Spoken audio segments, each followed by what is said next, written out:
कोशिश करें। क्यों?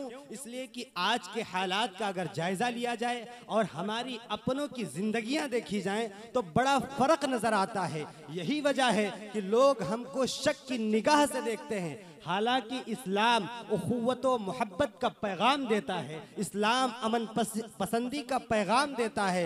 लोग तो ये कहते हैं कि ये आतंकवादी है, जबकि बात ये है कि ये जुल्म जोर के आदी हो नहीं सकते। ये जुल्म जोर के आदी हो नहीं सकते। बहादुर हो तो सकते हैं, फसादी हो नहीं सकते। जहां है हक वहां से आज ये आवाज आई है, नबी वाले कभी आतंकवादी हो नहीं सकते हैं। अब मैं वक्त की नज़ाकत को महसूस करते हुए बगैर तिवालत में जाते हुए हजरत मुफ्ती हिलाल साहब दामत बरकातुहुल आलिया को इन अशआर के साथ दावत सुखन देना चाहता हूँ कि बज़्म नबी है सुहानी सुहानी, बज़्म नबी है सुहानी सुहानी, बरसता है हर सिमत रहमत का पानी। सुनाएंगे जब आप जादू बयानी, हजरत की होगी बड़ी मेहरबानी।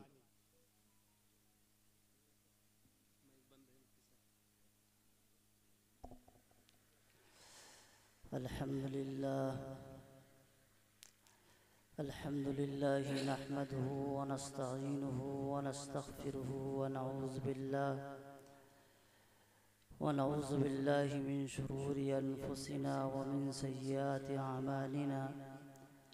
मन यहदिहिल्लाहु फला मुदिल्ल लहु व मन युद्लिल फला हादिय लहु व नशहदु अन ला इलाहा इल्लल्लाह व नशहदु अन्न सय्यदना व मौलाना व हबीबना व शफीअना मुहम्मदन सल्लल्लाहु अलैहि वसल्लम। औज़ु बिल्लाहि मिनश शैतानिर रजीम, बिस्मिल्लाहिर रहमानिर रहीम। मा आताकुमुर रसूलु फखुज़ूहु व मा नहाकुम अन्हु फंतहु। सदक़ल्लाहुल अलियुल अज़ीम। अज़ीज़ान मोहतरम और मेरे साथियों, मैं तो ये सोचने लगा था इश्तिहार में पता नहीं मेरा नाम है कि नहीं। मेरे सामने इश्तिहार पड़ा था तो मैंने फिर खोल के देखा तो देखा कि नाम तो है। चलिए, जब मुजरिम हूँ तो जाहिर है कहीं ना कहीं तो बुलाया जाएगा। मेरी अपनी सोच थी कि 11 बजे तक मैं शायद लहरपुर पहुँच जाऊँ, और तंबोर में आज का दिन थोड़ा एक मिस्टेक की वजह से प्रोग्राम था तो ना सही तो दुआ ही में शिरकत कर लूँ, लेकिन मुझे लगता है सारी दुआ तो यहीं हो जाएगी। बहर कैफ थोड़ी एक बात मैं आपसे अर्ज़ करता हूँ, फिर बात करता हूँ, जिससे मेरी मकसद किसी की तौहीन और तज़लील नहीं है। एक उस्ताद शायर थे तो अपने शागिर्द से कहा कि ये शेर बड़ा उम्दा है और बड़ा लाजवाब, बड़ा कीमती है और लाखों का शेर। क्या फरमाया? लाखों का शेर। तो बेचारा उठा उस शेर को, पर्ची को उठाया, मार्केट में आलू वाले के पास गया और कहा 2 किलो आलू दे दो। जब 2 किलो आलू तौल दिए तो वो पर्ची दिखा रहा है कि जितने पैसे हों काट लो, बाकी वापस कर दो। तो वो कहता अजीब बेवकूफ़ आदमी हो, इस कागज़ के टुकड़े से, इस शेर से कोई आदमी आलू दे देता। फिर आगे बढ़ा प्याज खरीदने के लिए, तो फिर वही, क्योंकि उस्ताद साहब ने कहा था कि बड़ा कीमती है, लाखों में, तो कहा ला प्याज खरीद लें। आलू वाला तो आलू नहीं दे रहा। गर्जे की मार्केट में घूमता रहा, किसी ने सामान तो दिया नहीं। जो धत्तेरी मत्तेरी हुई वो अलग से हुई। वापस आया, उस्ताद जी से कहा कि उस्ताद जी आप तो कह रहे थे कि लाखों में है ये शेर, और वहां तो कोई इसको आलू वाला नहीं पूछ रहा। मेरा मकसद यहाँ ये है कि मेरे भाई और बुजुर्ग दोस्तों, शेर आप सुन रहे थे, नाते नबी के इस्लाही शेर। यकीनन आप उसको समझ रहे होंगे। जब समझ रहे हैं और जो बात आपके सामने आ रही है तो बहुत अच्छी बात है, वरना आप अगर नहीं समझे तो मेरा इसमें कोई कसूर नहीं है। मेरे अजीजों और बुजुर्गों दोस्तों, मैंने एक सिर्फ ये बात कही है, मुझसे इससे किसी की तौहीन और किसी की तजलील मकसद नहीं है। अल्लाह के नबी हज़रत मोहम्मद रसूलुल्लाह सल्लल्लाहु अलैहि वसल्लम ने फरमाया है अश्शेर हिकमतुन, शेर तो हिकमत है। इंसान को अशआर की दुनिया में अगर मैं घुसूं तो एक लंबी दास्तान है कि यही अशआर थे जो बास मर्तबा बास कबाइल के लिए कबूल इस्लाम का जरिया बने। ऐसा नहीं है, लेकिन बहरहाल आप बेहतर हैं, अहले ज़बान हैं, समझते हैं। मैंने कुरान करीम की एक आयत पढ़ी है और मैं उम्मीद करता हूँ जितनी देर आपसे बात हो आप बशाशत के साथ बात सुने। मेरे अजीज़ों, मेरा कहना काम है, आपका सुनना काम है, तौफीक देना ऊपर वाले का काम। मेरे बस में न किसी को हिदायत देना है, न इस्लाह करना है, बल्कि मैं खुद इस्लाह के लायक हूँ। मेरी खुद आप इस्लाह करें और ज़िंदगी आखिर तक मेरी तमन्ना है कि मैं इस्लाह के लायक रहूँ। मेरे अजीज़ों और बुजुर्गों, दोस्तों, इस्लाह मुआशरा का प्रोग्राम हमारे सहाबे किराम रिज़वानुल्लाहि अलैहिम अजमईन में एक सहाबी गुजरे हैं, हज़रत मुआज़ बिन जबल रज़ियल्लाहु ताला अन्हु, जिनके सिलसिले में अल्लाह के नबी हज़रत मुहम्मदुर रसूलुल्लाह सल्लल्लाहु अलैहि वसल्लम ने फरमाया, आलमु मिन उम्मती बिल हलाल वल हराम। मुआज़ बिन जबल की इस उम्मत में सबसे ज़्यादा हलाल और हराम की तमीज़ रखने वाला और इल्म रखने वाला हज़रत मुआज़ बिन जबल रज़ियल्लाहु ताला अन्हु। हज़रत मुआज़ बिन जबल वो अल्लाह के पैगंबर के सहाबी, मेरे हज़रत मुहम्मदुर रसूलुल्लाह के शेदाई हैं कि जब यमन के गवर्नर बना करके आपको भेजा जा रहा था तो हज़रत मुआज़ बिन जबल रज़ियल्लाहु ताला अन्हु को सवारी पर सवार कर दिया और अल्लाह के नबी सल्लल्लाहु अलैहि वसल्लम चल रहे हैं और सवारी चल रही है। हज़रत मुआज़ बिन जबल रज़ियल्लाहु ताला अन्हु से मेरे पैगंबर हज़रत मुहम्मदुर रसूलुल्लाह ने चलते चलते और रुखसत होते होते हुए एक जुमला कहा था कि मुआज़ बिन जबल, आप जाइए यमन, पता नहीं आपकी हमारी दोबारा मुलाकात हो या ना हो। मैं जिस हालत में यहाँ जिंदा हो सकता है कि मैं कब्र के अंदर हूँ और मैं उस शहर के अंदर दफन कर दिया जाऊँ। मेरे अज़ीज़ों, ये जुमला कहना था कि हज़रत मुआज़ बिन जबल रज़ियल्लाहु ताला अन्हु अपनी आँखों से आंसू न रोक सके। और क्यों रोक सके? ये मेरे पैगंबर हज़रत मुहम्मदुर रसूलुल्लाह के शहदाई हैं, मेरे पैगंबर हज़रत मुहम्मदुर रसूलुल्लाह के फिदाई हैं। ये हज़रत मुहम्मदुर रसूलुल्लाह पर अपनी जान को और इशारों को कुर्बान करने वाले हैं, अपनी औलादों को कुर्बान करने वाले, अपने घर गृहस्थी को कुर्बान करने वाले, अपने आप को कुर्बान करने वाले। मेरे पैगंबर से जो आपका इश्क था, अजीब और गरीब इश्क था सहाबे किराम का। आपको दास्तान सुननी है दुनिया वालों, तुम सुनते हो शीरी और फरहाद की, तुम सुनते हो लैला और मजनू की कहानियां तुम्हारे सामने दोहराई जाती है। ये दुनिया के अंदर जो मोहब्बत की दास्तान कही जाती है ये सिर्फ और सिर्फ नफ्सी ख्वाहिशात है, इसके अलावा इसका नाम नहीं दिया जा सकता। हकीकी मोहब्बत तो मेरे पैगंबर हजरत मुहम्मदुर रसूलुल्लाह के साथ असहाबे किराम ने किया। देखना है मोहब्बत उनकी। मेरे पैगंबर कहते हैं, मुआज़ पता नहीं मेरी मुलाकात हो या ना हो, मैं जिंदा रहूं या ना रहो। हजरत मुआज़ बिन जबल रज़ियल्लाहु ताला अन्हु तड़प उठते। इसी दरमियान में अल्लाह के नबी सल्लल्लाहु अलैहि वसल्लम वसीयत फरमाते हैं। हजरत मुआज़ बिन जबल रज़ियल्लाहु ताला अन्हु को 10 आप वसीयत कहो या नसीहत कहो, 10 नसीहत फरमाते हैं। उसमें से चंद नसीहतें आपके सामने अर्ज करूंगा और इंशाअल्लाह बात खत्म कर दूंगा, क्योंकि बड़े आलिम आ रहे हैं मौलाना अब्दुल्ला सालिम साहब। मैंने भी सोचा कि ये जो मैं पहना हूँ ना, 4वीं या 5वीं मरतबा पहन रहा हूँ जलसे में, 4वीं 5वीं मरतबा। मेरी अहलिया कहने लगी ये आप जब से फारिग हुए हैं हम ऐसे ही देखते हैं, कभी पहन के नहीं जाते। मैंने कहा मौसम की नज़ाकत भी है, नदी का किनारा भी है, लाओ जिसको भी पहन लें, इसका भी कुछ हक है, वरना मेरा अपना मिजाज नहीं है। मैं कोई ये जाहिर करना नहीं चाहता कि मैं बहुत बड़ा हूँ। अल्लाह ताला ने जो कुछ दिया है इन अकाबिरीन और बुजुर्गों की जूतियों के सदक़े में मुझे अता किया। हज़रत मौलाना नसीर साहब हमारे उस्ताद बैठे हुए हैं, 2-3 साल इन्होंने मदरसा मजलूम में तालीम दी है। मैंने कुछ किताबें पढ़ी हैं, जो कुछ हैं, जो भी तराशा गया हूँ बस इन्हीं की बरकत से तराशा गया हूँ। जो कुछ मैं आपके सामने बोल रहा हूँ, मेरे अज़ीज़ों, अल्लाह के नबी हज़रत मुहम्मदुर रसूलुल्लाह सल्लल्लाहु अलैहि वसल्लम ने आपको 10 नसीहतें फरमाई। हज़रत मुआज़ कहते हैं औसानी रसूलुल्लाह सल्लल्लाहु अलैहि वसल्लम बिआशरी कलिमात, 10 चीज़ों की रसूलुल्लाह सल्लल्लाहु अलैहि वसल्लम ने हमें वसीयत फरमाई। पहली वसीयत अकीदे की थी। अल्लाह के नबी हज़रत मुहम्मदुर रसूलुल्लाह ने वसीयत फरमाई, नसीहत फरमाई।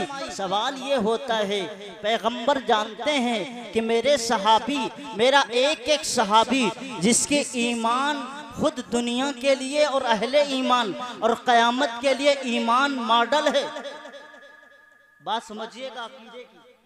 मेरे सहाबा का ईमान पूरी दुनिया और आखिरत तक आने, दुनिया और आखिर तक आने वाले हर मुसलमान के लिए मेरे पैगंबर के असहाब का ईमान मॉडल और नमूना है। ईमान कबूल होगा उस वक्त जब पैगंबर के असहाब की तरह ईमान होगा। फिर भी रसूलुल्लाह वसीयत फरमा रहे हैं, फिर भी रसूलुल्लाह वसीयत फरमा रहे हैं। ये हजरत मुआज़ बिन जबल रज़ियल्लाहु ताला अन्हु को सिर्फ वसीयत नहीं थी, ये उम्मत के एक एक फर्द और आने वाले क़यामत तक के आने वाले जो भी ज़बान से अपना कलमा पढ़े, ला इलाहा इल्लल्लाह मुहम्मदुर रसूलुल्लाह, जो गुलामी का दावा करे, जो गुलामी का दम भरे, हर एक के लिए नसीहत है। हजरत मुआज़ बिन जबल रज़ियल्लाहु ताला अन्हु से फरमाया, मुआज़ ला तुशरिक बिल्लाह, ला तुशरिक बिल्लाह, अल्लाह के साथ में शिरक नहीं करना। इन कुतिलता व हुर्रिक़ता, अल्लाह के साथ में शिरक नहीं करना, शिरक में मुब्तला मत होना। अगरचे दुनिया तुम्हें शिरक करने पर मजबूर करे, तुम्हें कत्ल भी कर दे, तुम्हें जला भी दे, तब भी तुम शिरक मत करना। तुम जलना कबूल कर लेना, मरना कबूल कर लेना, लेकिन शिरक मत करना। ये पहला जुमला है। आज के हालात देखिएगा, मैं इसी तनाजुर में आपसे बात करना चाहता हूँ।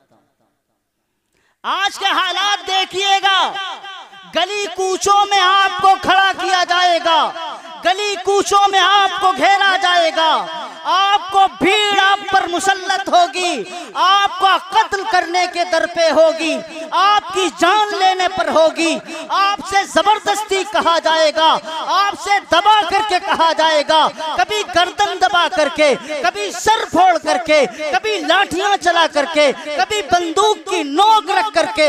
लेकिन बंदो, मेरे पैगंबर हजरत मुहम्मदुर रसूलुल्लाह ने वसीयत की थी और उस वसीयत को आप याद रखिएगा। सिर्फ हजरत मुआज़ बिन जबल के लिए ये वसीयत नहीं थी, उम्मते मुस्लिमा के हर एक एक फर्द के लिए वसीयत, एक एक बच्चे के लिए वसीयत, एक एक बच्ची के लिए वसीयत, एक एक माँ के लिए वसीयत, एक एक औरत के लिए वसीयत। अगर तुम्हें हर बार खड़ा करके, घेर करके तुमसे शिर्क के कलिमात कहलाए जाएं, कुफ्र के कलिमात कहलाए जाएं, तो अजीमत का तकाजा तो ये है कि तुम कत्ल होना तो कबूल करना, कत्ल होना तो कबूल कर लेना, मरना तो कबूल कर लेना, अपनी गर्दन कटवाना तो कबूल कर लेना, अपने जिस्म के एक एक हिस्से को जलाना तो कबूल कर लेना। लेकिन शिर्क का कोई जुमला, शिर्क का कोई ख्याल, शिर्क की कोई बात, शिर्क का कोई दावा, शिर्क की कोई किसी तरह का काम मत करना। बात समझ रहे हैं कुछ मेरी बात? मैं खुल के आपके सामने बोल नहीं रहा हूँ, क्योंकि करीब हैं आप, हिंदू नेपाल के सरहद पर। आप में बहुत सारे लोग जासूस हैं। मेरा मोबाइल मेरा जासूस, आपका मोबाइल आपका जासूस, ये जो डाटा चल रहा है ये मेरा जासूस, आपका जासूस। अब यहाँ खुफिया एजेंसी की जरूरत नहीं है, सब कुछ बता देता है। लेकिन मैं कहता हूँ आस्था के नाम पर, आस्था के नाम पर किसी को जुल्मन सताना, आस्था के नाम पर मजबूर कराना, ये तुम्हारा सेवा हो सकता है, हमारा सेवा नहीं है। हमने इस मुल्क और इस धरती के सफेदी और स्याही पर अपना काम किया है। हमने इस मुल्क की धरती पर अपनी हुकूमत की है। हमने इस मुल्क के तख्त और ताज को देखा है। हमने इस मुल्क के हर तकदीर को संवारा है। हमने इस मुल्क के हर नीच और ऊंच को देखा है। हमने इस मुल्क के हर मामले को अपने साथ सुलझाया है, 100 बार संवारा है। इस मुल्क के गैसुए पर हमको ये अहले जुनू बतलाएंगे क्या हमने दिया है आलम को। हमने किसी से नहीं कहा कि तुम अल्लाहु अकबर कहो। हमने किसी से नहीं कहा कि तुम अल्लाहु अकबर कहो। अगर तुम अल्लाहु अकबर कहोगे तो जिंदा रहोगे। अगर तुम अल्लाहु अकबर कहोगे तो तुम्हारा खानदान रहेगा। अगर तुम अल्लाहु अकबर कहोगे तो तुम्हारा घराना रहेगा। अगर तुम अल्लाहु अकबर कहोगे तो तुम हमारे गांव, हमारे शहर में रहोगे। हमने कभी नहीं कहा। हमने कहा होता, हमने गर्दन पे छुरी रखी होती, हमने तलवार उठाई होती, हमने आपके सीने पे रखा होता तो इस वक्त पूरे हिंदुस्तान के किसी भी हिस्से में कोई गैर होता ही नहीं, कोई होता ही नहीं। सिर्फ मुसलमानों के। इस्लाम जोर जबरदस्ती से नहीं फैलता। इस्लाम, ये जो तारीख बयान की जाती है हमारे बिरादराने वतन के जहन में, जो तारीख को के सफहात को पलट करके उल्टी सीधी बातें कही जाती हैं, कान खोल के सुन लीजिए। कुरान हमारा बतलाता है ला इकराह फिद्दीन, दीन में कोई जबरदस्ती नहीं है। जिसको पसंद आए आ जाए। हम तो कन्वर्ट लोग हैं, यकीनन हम कन्वर्ट लोग हैं। हम कहते हैं हम कोई अरब से नहीं आए, हम वही लोग हैं जो इस मुल्क में रहे। हमारा जीना मुहाल कर दिया। शूद्र के नाम पर, छोटी बिरादरी के नाम पर, अकलियत के नाम पर, नीची कौम के नाम पर, दलित के नाम पर हम कोई और नहीं है, हम वही हैं। जब तुम्हारा इंसाफ का तराजू नहीं उठा और तुम आज तक इस कौम को आज तक गुलाम बनाए बैठे हो, हमने तमाम ताने बाने बिखेरे। हमने हमारे सामने जब मसावात का सबक आया, जब हमारे सामने बराबरी का सबक आया, जब हमारे सामने एक मुसलमान और साहिब ईमान ने आधा गिलास पानी पी करके हमें पिलाया, अपने दस्तरखान पे बिठाया, अपने पास बिठाया, तो हमने समझा इस्लाम ही वाहिद वो मजहब है जो इंसान को मसावात और बराबरी का सबक देता है। इंसान ही, इस्लाम ही वो वाहिद मजहब है जो इंसान को बुलंद करता है। इस्लाम ही वो वाहिद मजहब है जो जहाँ जाता है जैसे चाहे वैसे इबादत करे। यहाँ कोई बिरादरी नहीं है, यहाँ कोई किसी तरह की कौमियत नहीं है, यहाँ कोई ऊंच और नीच का तसव्वुर नहीं है। इस्लाम ने हमें बताया। जब इस्लाम जैसी पाकीज़ा नेमत हमारे सामने आई तो हमने कहा अशहदु अल्ला इलाहा इल्लल्लाह व अशहदु अन्ना मुहम्मदुर रसूलुल्लाह। हम कोई और नहीं है। इसलिए मेरे अजीजों, मैं क्या कहता हूं आपसे, हजरत नबी करीम सल्लल्लाहु अलैहि वसल्लम की पहली वसीयत अल्लाह के साथ में शिर्क मत करना। शिर्क कहते किसको है? बार बार बात आती है, शिर्क है क्या? अल्लाह की कुदरत में अल्लाह को शरीक करना, कि जो अल्लाह मुसीबत दूर कर सकता है, मुसीबत दूर कर सकता है, यही मुसीबत ख्वाजा मोइनुद्दीन चिश्ती अजमेरी दूर कर देंगे, यही मुसीबत साबिर कलियरी दूर कर देंगे, यही मुसीबत बहराइच के मसूद गाजी दूर कर देंगे। अगर किसी के जहन में ये बात है कि मुसीबतें दूर करने के लिए जिस तरह अल्लाह है उस तरह ये हमारे औलिया अल्लाह हैं, इसी का नाम है शिर्क फिल कुदरत। यकीनन औलिया अल्लाह के बुजुर्ग जीदा बंदे, अल्लाह के रफात और मकाम वाले बंदे। एक नबी और एक सहाबी के बारे में किसी को शक नहीं है कि वो जन्नती हैं। विलायत सहाबियत खत्म नहीं होती, नबी के ऊपर नबूवत आ जाए तो वो नबूवत खत्म नहीं होती। हजरत मुहम्मदुर रसूलुल्लाह सल्लल्लाहु अलैहि वसल्लम पर नबूवत मुकम्मल हो गई, अब कोई पैगंबर नबी नहीं आएगा, और नबी के बाद सहाबे किराम पर सहाबियत मुकम्मल हो गई, अब कोई सहाबी नहीं होगा।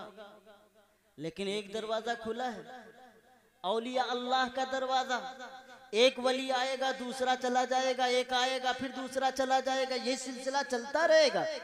लेकिन विलायत कोई कतई नहीं है कि जिस पर एक मर्तबा विलायत आ जाए तो वो जिंदगी आखिर तक रहेगी। विलायत आती भी है और चली भी जाती है।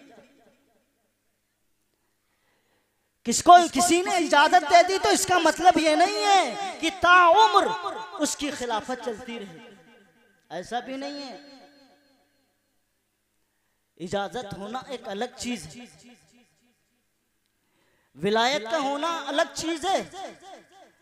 इजाजत के लिए विलायत का होना शर्त नहीं है। इसलिए मेरे अजीजों और बुजुर्गों दोस्तों, वली को उतना ही इख्तियार है जितने आम इंसानों का इख्तियार है। बस फर्क इतना यह है कि वो अल्लाह का मुकर्रब हो जाता है, अल्लाह उसकी हर दुआ को कबूल कर लेता है। ये तो शिर्क फिल कुदरत की बात हो गई।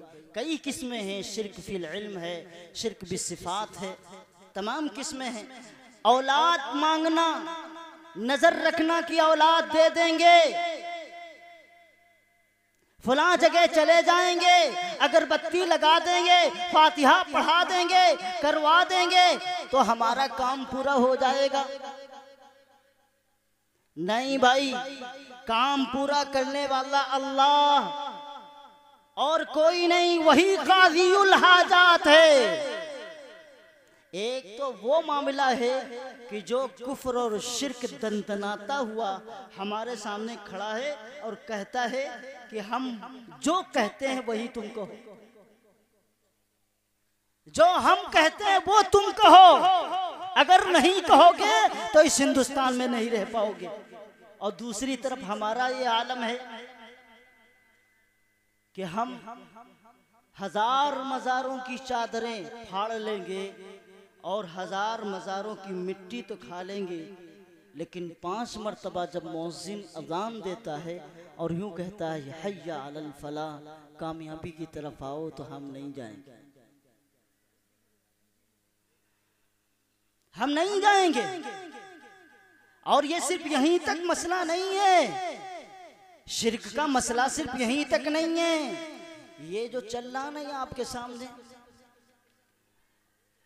आप देखते हैं आपके छोटे छोटे बच्चे अपने हाथों में मोबाइल लिए हुए हैं, गेम्स खेलते हैं।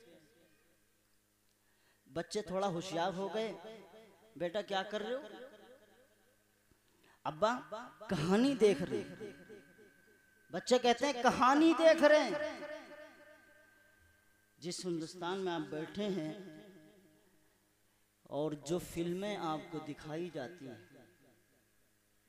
जो वीडियोस आपको दिखाए जाते हैं, या जो गेम्स आप देखते हैं या खेलते हैं, कहने को तो पहले इसमें यही आता था ना कि ये सिर्फ मनोरंजन के लिए। ये मनोरंजन नहीं है, ये एक फिक्र पैदा की जा रही है, एक मनोरंजन नहीं है। ये तुम्हारे नौजवान, तुम्हारे बच्चों और तुम्हारी नस्लों के अंदर शिर्क की तरफ ढकेला जा रहा है। हमारे घर में कभी किसी देवता का तज़किरा नहीं होता, लेकिन बच्चों को मोबाइल के जरिए से मालूम है। बच्चों को हर देवता के बारे में मालूमात है, फिल्म इंडस्ट्रीज के जरिए से, और इसी तरह हमारे मोबाइल पर किस्से और कहानियों के जरिए से, और तमाम तरह की किस्तें चलने की वजह से क्या नहीं हो रहा है, आपको इसको जर्रा बराबर भी ख्याल नहीं। अगर हमारे बच्चे के जहन में, हमारे दिल के अंदर, बच्चे के दिल के अंदर ये बात आ गई कि भाई जो हम वीडियोस में देख रहे थे कि वहाँ बाकायदा हाथ जोड़ करके पूजा करके फुला बीमार था उसके लिए आराधना कर रहे थे, वंदना कर रहे थे, तो हम भी हमारे बच्चे के जहन में आ गया कि ये आराधना करना, ये वंदना करना, ये उस मूर्ति के सामने खड़े होकर के बात करना और अपनी मन्नतों का करना, घंटा बजाना और चिराग लेकर के फिर नाचना, इसमें कुछ तो कुछ राज है, कुछ तो कुछ फायदा है। आपका बच्चा देख रहा है कि एक तरफ चिराग बुझ नहीं पाता, घंटा बंद नहीं हो पाता, और दूसरी तरफ उसको दिखाया जाता है जब मौत और जिंदगी में था वो फौरन खड़ा हो जाता है। आपका छोटा बच्चा, आपकी बच्चियां जिनके जहन खाली है, जिनके दिल खाली हैं, जिनके दिलों में आपने ईमान की कोई इल्म नहीं दिया, उन्हें नहीं बताया अल्लाह क्या है, अल्लाह की ताकत क्या है, अल्लाह की जात क्या है, अल्लाह के साथ में शिर्क करना कैसा है, आपने नहीं दिखाया कि ना बताया ना अमल करके दिखाया कि अल्लाह के ताला के साथ में शिर्क करना कितना बड़ा गुनाह है, ये दुनिया क्या कर रही है, कुछ भी नहीं दिखाया। तो ये बच्चा जब अगर एक मर्तबा दिल के अंदर ये ख्याल कर ले कि ठीक है अल्लाह भी करता है और ये भी करते हैं, तो आप अपने दिल पर हाथ रख के बताइए, मैं मुफ्ती बाद में हूँ, सबसे बड़े तुम मुफ्ती हो, अपने दिल पे बात रख के, दिल पे हाथ रख के बताइए, अगर किसी बच्चे या बच्ची के जहन में आया कि जिस तरह अल्लाह बीमार को शिफा देता है, जिस तरह अल्लाह परेशानियों का हल करता है, जिस तरह अल्लाह तमाम मुश्किलात को खत्म करता है, और ये देवी देवताओं के सामने अगर एक इंसान खड़ा होकर के बात कर रहा है, और हमने देखा है फिल्म के अंदर, हमने देखा है वीडियो के अंदर, हमने देखा है कहानी के अंदर कि वो भी जिंदा खड़ा हो गया, जिसकी सांसें खत्म हो चुकी थी, वो भी कर सकता है, वो देवता और मूर्ति भी कर सकती है। अगर ये ख्याल दिल के अंदर जर्रा बराबर भी आया, मुझे आप बताइए क्या उसका ईमान बाकी बचेगा? क्या चाहते हैं आप? क्या चाहते हैं आप? अपने बच्चों को मुसलमान बनाना चाहते हैं कि मुशरिकाना तौर और तरीकों के मुताबिक खड़ा करना चाहते हैं? जितना ये मुफीद है उससे ज्यादा कहीं ये खतरनाक है। हमारे जमाने में फितने होते थे, फितना कभी बरेलवियत का फितना है, कभी किसी तरह का फितना है, कभी किसी तरह का फितना है। सोशल नेटवर्क से सबसे ज्यादा इस वक्त फसाद पैदा हो रहा है और फितनों की पैदावार हो रही है।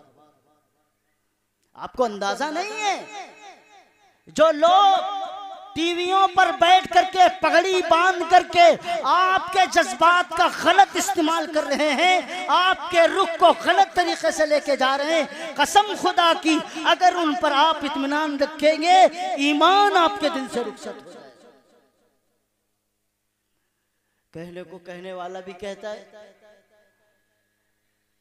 कहने को कहने वाला भी कहता है, न मैं वहाबी न मैं बाबी। सुना है नाम कभी ये नारा सुना किसी का? न मैं वहाबी न मैं बाबी, मैं इल्मी किताबी। क्या मतलब है? मैं वहाबी नहीं हूं, मैं बाबा वाला नहीं हूं, वहाबी नहीं हूं। वहाब कहते किसको हैं? वहाब किसको कहते हैं?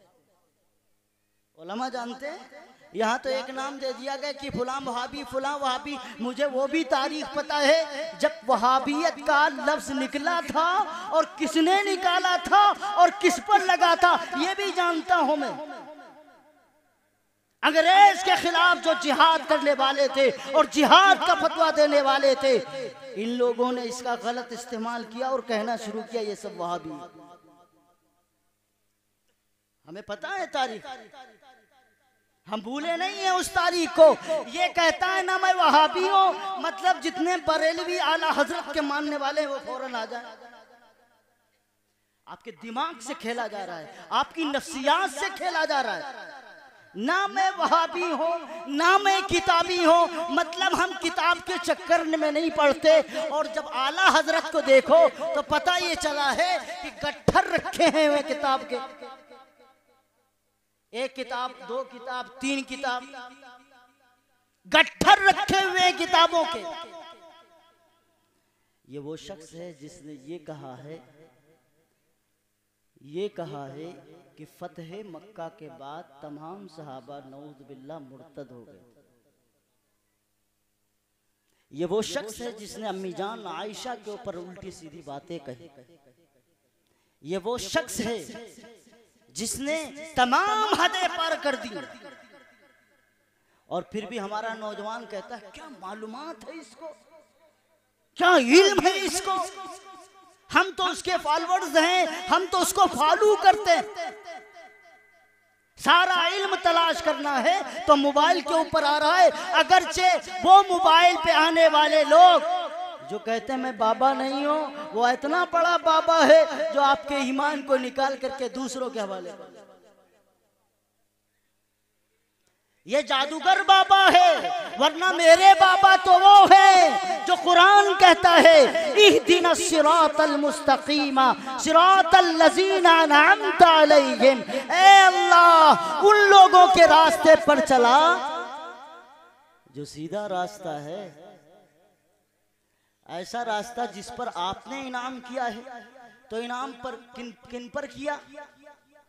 अंबिया पर, शुहदा पर, सिद्दीकीन पर, सहाबे किराम पर। ये हैं हमारे बाबा, ये हैं हमारे बाबा। और सुन्नत उस वक्त तक नहीं हो सकती जब तक मुहम्मदुर रसूलुल्लाह के पास से गुजर करके सहाबा की मोहर न लगे। अल्लाह के नबी ने हदीस में जहां भी इरशाद फरमाया, यूं फरमाया है अलैकुम बिसुन्नती व सुन्नत खुलफाए राशिदीन। ये नहीं कहा कि अलैकुम बि हदीसी। हदीस का लफ्ज लेकर के अवाम कहती है अरे इसको तो इल्म बहुत है, बड़ी हदीसें याद हैं। ये हदीस तो उलमा बताते नहीं है। और बातिल फिरके का सबसे पहला हरबा होता है, पहचान होती है। वो कहते हैं देखो मौलवियों के करीब मत जाना, मौलवियों के करीब मत जाना, वहां जाओगे ये तुमको सही रास्ता बताएंगे ही नहीं, क्योंकि ये बाबा हैं ईमान के लूटने वाले।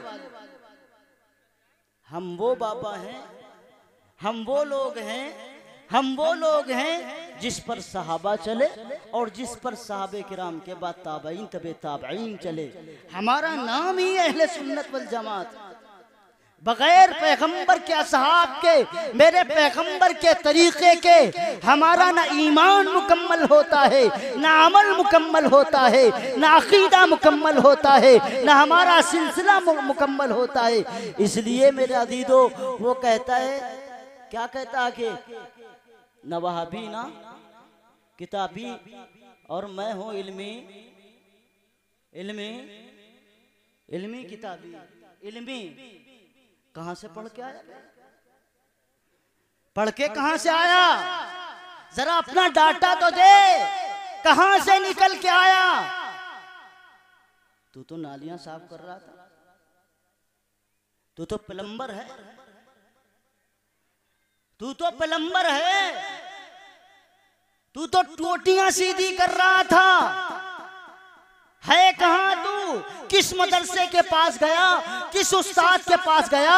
कहां पढ़ा? चंद रबी के जुमले आ जाने से कोई आलिम नहीं होता, चंद किताबें पढ़ जाने से कोई आलिम नहीं होता। और याद रखिएगा मेरे भाइयों, और मेरी ये बात अपनी नोट करके रखना, ये कोई मामूली लोग नहीं है, इनके पीछे एक बड़ा तबका है, बड़ा तबका है। बड़े बड़े मदरसे चल रहे हैं, यही दरसे निजामी जो हम और आप पढ़ते हैं ना, यही पढ़ाया जाता है। पढ़ने वाले बड़े मुत्तकी परहेजगार नजर आएंगे, चेहरे पे सजदे का निशान नजर आएगा, अल्लाह अल्लाह की तस्बीहात पढ़ने वाले होंगे, लेकिन वो मुसलमान नहीं होंगे, वो यहूदी और ईसाई होंगे। ये सारा मसाला पेश करने वाले इन जैसे जाहिलों को, कादियानी तो चौथे क्लास, वो भी फेल। और किताबें उठा के देखिए, रूहानी खजाइन 17-18 जिल्दों में, टोटल अरबी में। आई कहां से अरबी इनको? पहले से सारी चीजें तैयार कर ली जाती हैं और देखते हैं कि कौन हमारे काम का आदमी है, फौरन कांधे पे हाथ रखते हैं, ये हमारे काम का आदमी। बस रिलीज करना शुरू कर दिया। ओ भैया आ जाएंगे, देख लेंगे थोड़ी देर। हम भी बैठे हुए हैं, न सही इतने खूबसूरत, लेकिन देख लो पहले हमें, हम अपनी बात को खत्म कर देंगे। मेरे भाई यहाँ इतने मौलवी बैठे, कोई खूबसूरत ही नहीं नजर आया आपको? अरे इधर देखो, पहले बात समझो यार, बात काम की आ रही ना। मैंने आपसे क्या बताया था? दुनिया के चप्पे चप्पे पर, हर जगह पर शयातीन और दुश्मनान इस्लाम मुसल्लत कर दिए गए हैं। तुमको सोशल नेटवर्क से तुम्हारे ईमान को तबाह किया जाएगा। सोशल नेटवर्क के जरिए से तुम्हारे अकाईद बिगाड़े जाएंगे। सोशल नेटवर्क के जरिए से तुम्हारे घरों में बदतमीजी का तूफान खड़ा किया जाएगा। इसलिए मेरे अजीजों, इस बात को अपने दिलो दिमाग में सजा के रखें, बसा के रखें। और ये बात यकीनी है, जब तक उम्मत का एक एक फर्द अपने उलमा से जुड़ेगा, गुमराही के रास्ते पे नहीं जा सकता। गुमराही के रास्ते पर नहीं जा सकता। भाई जल्दी ले आओ ना यार, इनके चेहरे कुछ हमारी तरफ आ जाएं। मैं बात उस आका मोहम्मदुर रसूलुल्लाह की कर रहा हूँ, किसी और की नहीं कर रहा हूँ। तवज्जो इधर कर लो। मैं जानता हूँ जब बैठ जाओ बैठ जाओ बैठ जाओ बैठ जाओ बैठ जाओ, मौलाना आ रहे हैं, अभी देख लीजिएगा खूब अच्छी तरह से। मेरे अजीज और बुजुर्गों दोस्तों, मैंने पहली एक वसीयत और नसीहत की बात कही थी और मेरी बात आगे बढ़ती चली जा रही है। मेरी बात आगे बढ़ती चली जा रही है। मैंने आपसे अर्ज किया था, याद रखिएगा मेरे भाइयों, अल्लाह ताला इस कौम को और इस उम्मत को अल्लाह ताला ने एक कौम और एक जमात दी है, जिस जमात का नाम उलमाए किराम है। जिस जमात का नाम उलमाए किराम है, क्योंकि नबूवत का सिलसिला खत्म हो चुका है, रिसालत का सिलसिला खत्म हो चुका है। अल्लाह के नबी ने क्या इरशाद फरमाया है? अल उलमाउ वरसतुल अंबिया। नबी ने फरमाया उलमा नबी के वारिस हैं, उलमा नबी के वारिस हैं। कयामत तक के लिए कोई पैगंबर और नबी नहीं आने वाला, कोई कयामत तक के लिए कोई रसूल नहीं आने वाला। मेरे आका हजरत मोहम्मदुर रसूलुल्लाह पर नबूवत मुकम्मल हो चुकी है। और फिर इसी दरमियान में कादियानी तो था ही, और एक आदमी और खड़ा हुआ बिहार से खड़ा हो गया। उसका नाम क्या है? शकील बिन हनीफ। कहता है कि मैं मसीह हूं। मैं क्या हूं? मसीह हूं। एक दावा, पहले दावा करता है कि मैं मेहंदी हूं। यह बात जरा समझ लीजिए, मेहंदी, हजरत मेहंदी और हजरत ईसा दोनों अलग अलग शख्सियतें। यही मिनवान दावा कादियानी ने किया था, पहले मेहदवियत का, फिर हजरत ईसा अलैहिस्सलाम का। और अगर हजरत मेहंदी अलैहिस्सलाम के सिलसिले में हदीस में आता है, हजरत मेहंदी अलैहिस्सलाम के वालिद का नाम आपके वालिद के नाम की तरह होगा। हजरत मेहंदी की वालदा का नाम आपके वालदा के नाम की तरह होगा। और हसन और हुसैन में से आप हजरत हसन की नस्ल से होंगे, उनकी नस्ल से होंगे। मदीने पाक के अंदर आप ज़हूर पजीर होंगे, आपकी पैदाइश वहां होगी मेरे अजीजों। और ये आदमी शकील और इसके बाप का नाम हनीफ, निस्बत और ताल्लुक कहने को खान कहता है, हसनी तो नहीं है। आप सल्लल्लाहु अलैहि वसल्लम के खानदान से तो नहीं है, मदीने में तो पैदा नहीं हुआ। और उसने ऐलान किया कि मैं मसीह हूँ, मैं ईसा हूँ। इनके मानने वाले पूरे हिंदुस्तान में घूम रहे हैं। इतने बड़े इबादत गुजार की अल्लाह की पनाह, चेहरे पर सजदे का निशान होगा।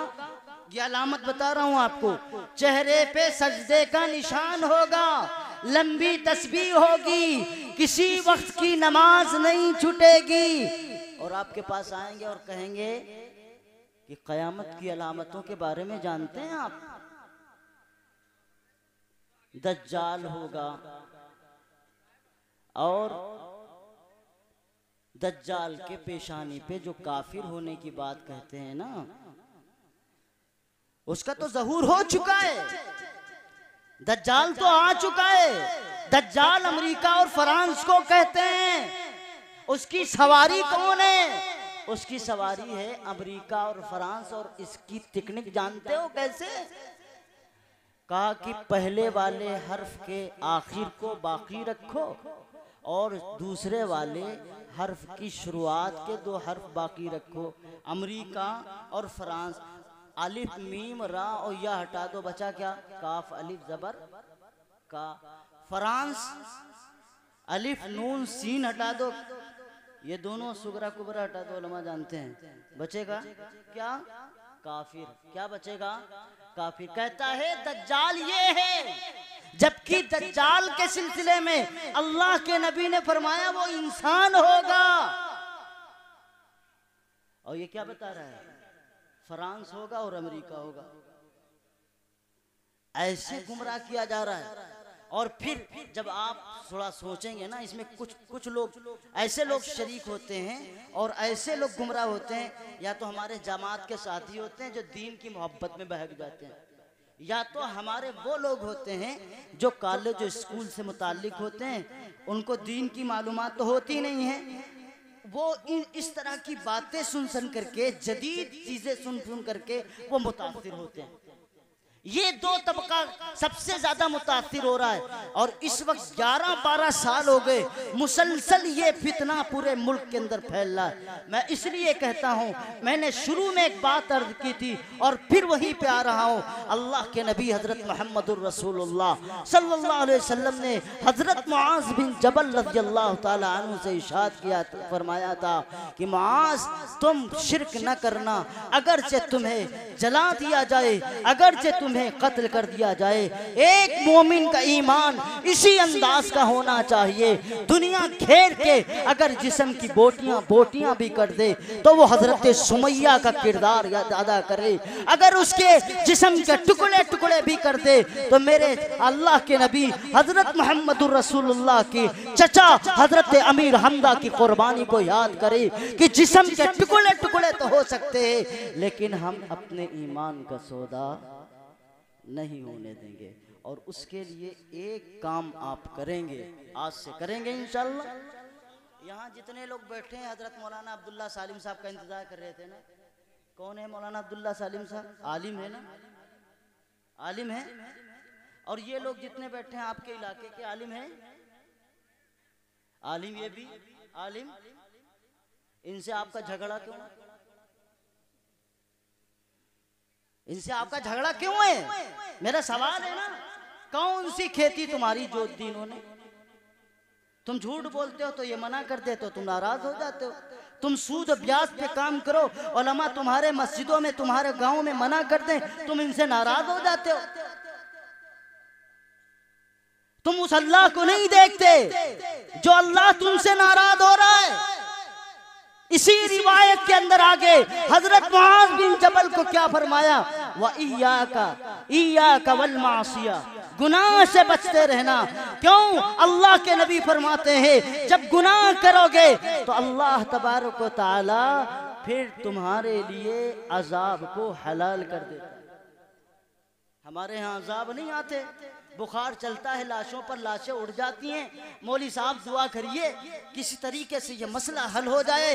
मसला हल करो उससे जिसने तुम्हें बीमारी दी है, हल करो उससे किस वजह से बीमारी दी है, किस वजह से ये लाशें उठ रही हैं, किस वजह से ये जनाजे उठ रहे हैं। हमारा रिश्वत का बाजार गर्म नहीं होता, चोरी का बाजार गर्म नहीं होता, खत्म नहीं होता, झूठ का बाजार खत्म नहीं होता, फराड का बाजार खत्म नहीं होता, अजान पर अजानें होती हैं, हम गानों में मस्त रहते हैं, हम अय्याशियों के अंदर मस्त रहते हैं, और फिर अल्लाह की तरफ से जब हमारे ऊपर मुसल्लत होती है अल्लाह की अजाब और अल्लाह की तरफ से फटकार, तो मौलवी के पास आते हैं और मौलवी दुआ कर सकता है। और वो वक्त भी क़यामत के करीब आने वाला है, सारी दुनिया मिल करके दुआ करेगी, लेकिन दुआएं उनके मुंह पर मार दी जाएंगी। ये वक्त आ चुका है। क्यों? इसलिए कि हम में तब्दीली नहीं आई है। इसलिए मैं कहता हूं इन उलमा से अपने ताल्लुकात रखिए। ये आलिम है, ये कैसे भी हो ये आलिम है। अल्लाह ने इनको वरासत दी है नबी पाक सल्लल्लाहु अलैहि वसल्लम की। इस वरासत की कदर करिए। आपको कोई पसंद नहीं आता, इस वास्ते मोहब्बत करिए कि ये रसूलुल्लाह सल्लल्लाहु अलैहि वसल्लम के वारिस हैं। समझ गए कि नहीं? दीनों दुनिया की भलाई गर तुझे मंजूर है, उसका दामन थाम ले जिसका मोहम्मद नाम है। अल्लाह मुझे भी आप सबको अमल की तौफीक नसीब फरमाए। व आखिर दावाना अनिल हम्दुलिल्लाहि रब्बिल आलमीन। माशाअल्लाह, बहुत खूब।